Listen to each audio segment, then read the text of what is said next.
Olá, sejam bem-vindas e bem-vindos para mais uma edição do Unespiano Encontros Musicais. Hoje eu vou falar de um compositor canadense chamado Murray Schafer e que faleceu muito recentemente, no último dia 14 de agosto. Eu tive o prazer de conhecer Murray Schafer no Brasil em 2015. Minha colega Marisa Fonterrada organizou o Fórum de Educação Musical. Marisa é uma grande contribuidora para a divulgação do trabalho de Murray Schafer e uma especialista no trabalho de educação sonora e ecologia sonora. Esse é um dos livros que ela traduziu. Bem, Schafer deixou uma contribuição muito importante para o mundo, uma vez que ele, além de compositor e educador, era ambientalista. Um dos conceitos mais importantes que ele nos ensina é o conceito da escuta consciente. É o momento em que podemos ouvir todos os sons que estão ao nosso redor, sejam eles sons de máquinas, sons de carros, ruídos como o ruído de um papel, ou especialmente a música. Não estamos muito conscientes destes ruídos que nos cercam. Por exemplo, o ruído da natureza, a própria natureza que a gente tem aos poucos se afastado. Então hoje, para homenagear Murray Schafer, eu escolhi um programa repleto de sons de natureza. Vamos começar com o prelúdio Voile, de Claude Debussy. Voile em francês tem dois significados. O significado da vela, do barco à vela, e o significado de véus, aquele tecido muito leve e transparente que dança ao vento. Com vocês, Felipe Lopes Vaz, apresentando o prelúdio Voile.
Vamos ouvir agora um outro prelúdio, chamado Le Vent dans la Plaine, que quer dizer o vento na planície, na interpretação da pianista, aluna do Instituto de Artes da Unesp, Ingrid Uemura.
Les Sons et les Parfums, Tournant dans l'air do soir. Esse é o nome do próximo prelúdio que iremos escutar. Em português, os sons e os perfumes girando no entardecer. Essa é uma frase de Charles Baudelaire, poeta simbolista. Para cada um dos prelúdios, Debussy coloca um título. Porém, esse título, ao invés de vir ao início da obra, ele vem ao final da obra. Isso me leva a pensar que, de certa maneira, Debussy gostaria de deixar com que o pianista interpretasse aqueles sons, nos dando apenas uma dica de sua inspiração ao final da obra. E aqui temos um vento perfumado, na interpretação da pianista Lorraine Gregório.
Estamos de volta para ouvir mais uma obra de Claude Debussy, inspirada nos ventos.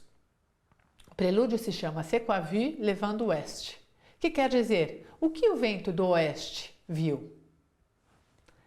Nesta obra, Debussy personifica o vento através da figura mítica de Zéfiro. Essa figura também foi utilizada em um conto de Hans Christian Andersen, e eu quero ler um trechinho para vocês agora.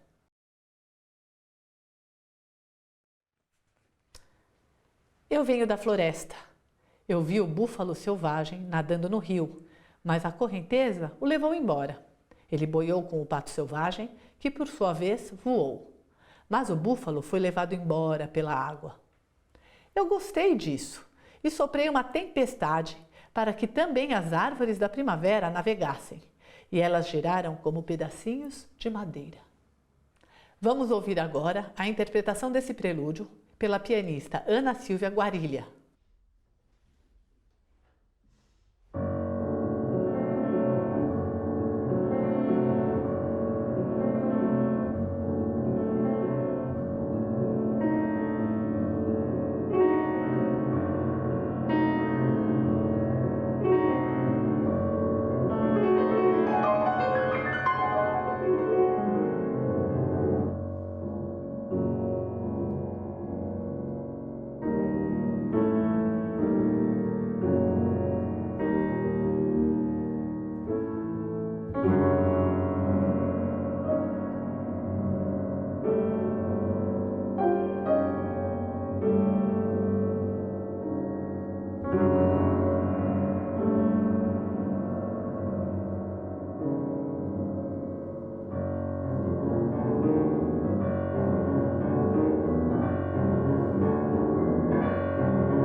Esta edição do Unespiano Encontros Musicais fica por aqui, mas você pode assistir as outras edições, e essa também, no canal da TV Unesp no YouTube, onde você vai conhecer um pouco mais do trabalho dos músicos do Instituto de Artes da Unesp.